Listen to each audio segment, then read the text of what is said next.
C'est la première fois de l'histoire que j'entends qu'un Africain est expulsé d'Afrique vers la France. Généralement, c'est le contraire.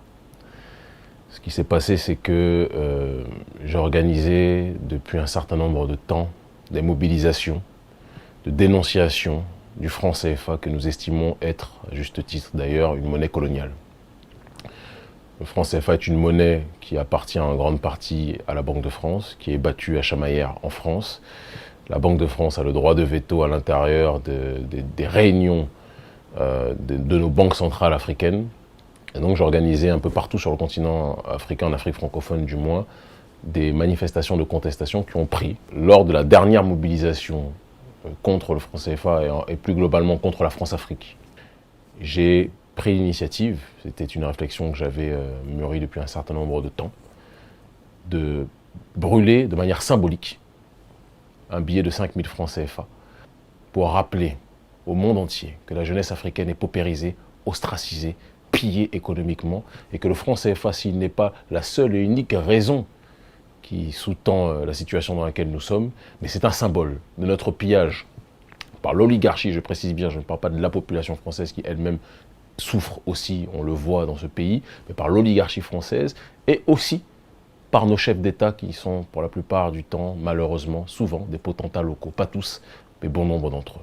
La Banque centrale des États d'Afrique de l'Ouest, sans doute sur demande de la Banque de France, sur conseil de la Banque de France ou des autorités françaises, a porté plainte, chose qui n'est quasiment jamais arrivée dans ce genre de domaine, et j'ai été incarcéré de manière préventive, dans une prison où les droits de l'homme, je pense, n'ont jamais croisé les murs, qui est la prison de Rebus. J'y suis resté 5 jours, j'ai été jugé, et par la pression continentale extraordinaire de la jeunesse africaine qui s'est mobilisée, je pense, de manière historique, ce n'est pas moi qui le dis, c'était la plupart des médias locaux, et grâce à un avocat exceptionnel, le maître Koray Shiba, qui a rappelé que dans les textes de loi, il est dit qu'il est interdit de brûler des billets, mais légalement, il n'était pas écrit qu'il était interdit de brûler un billet, chose qu'on avait étudiée depuis un certain temps, eh bien, j'ai été acquitté. À un moment où la société civile africaine dit qu'elle ne veut plus de cette monnaie, Alassane Ouattara et Macron vont plus loin en disant qu'il faut étendre la zone du franc CFA à des pays d'Afrique anglophone qui ne l'utilisent pas. On a considéré ça comme une provocation, comme un mépris vis-à-vis du peuple. Et donc j'ai décidé, après mûre réflexion, de lancer un nouvel appel à la mobilisation dans toutes les capitales d'Afrique francophone contre le franc CFA, une révolution anti-CFA, anti-colonialisme français en Afrique. Apparemment, dire cela et préparer des mobilisations contre le franc CFA, ça a déclenché leur hystérie. Ils ont déclaré que j'étais un trouble, une menace grave à l'ordre public. Bon.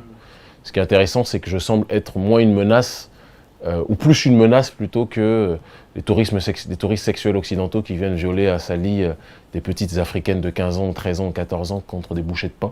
Ça, ils ne font pas le ménage pour ça au Sénégal. Les autorités africaines, certaines, et la bourgeoisie locale, parce qu'il faut le rappeler, il y a une bourgeoisie locale qui vit sur ce lit qu'est le franc CFA, et qui ne veut pas qu'on quitte cette plantation. Ce sont les mêmes qui ont vendu leurs frères à Gorée, qui se réjouissent peut-être que je parte, mais ils sont une minorité. Et je vais revenir très bientôt. Mais de l'avis des spécialistes, jamais la société civile, les sociétés civiles africaines ne se sont autant mobilisées depuis les indépendances que pour cette question du franc CFA. Je continue en approfondissant cette réflexion, en vous rajoutant que c'est la première fois depuis la période des indépendances qu'il y a des mobilisations simultanées, transnationales, en Afrique francophone pour un objectif commun. Ça n'était pas arrivé depuis la période des indépendances. Ce sont des jeunes majoritairement qui se mobilisent. Et tout le monde dit qu'il y a des prémices d'un printemps arabe naissant. La différence, c'est que notre printemps à nous, ou notre automne, vu la saison, ne sera pas sponsorisé par des forces exogènes, par des ONG exogènes, CF, Soros et autres, jamais. Et ça sera une révolution autodéterminée, et ça sera une révolution pacifique. Mon message n'est pas de m'attaquer à des individus. Notre combat est de nous attaquer à un principe qui veut nous asphyxier. Et nous voulons que ce débat ne soit pas un débat de couleur, mais ce soit un débat de douleur.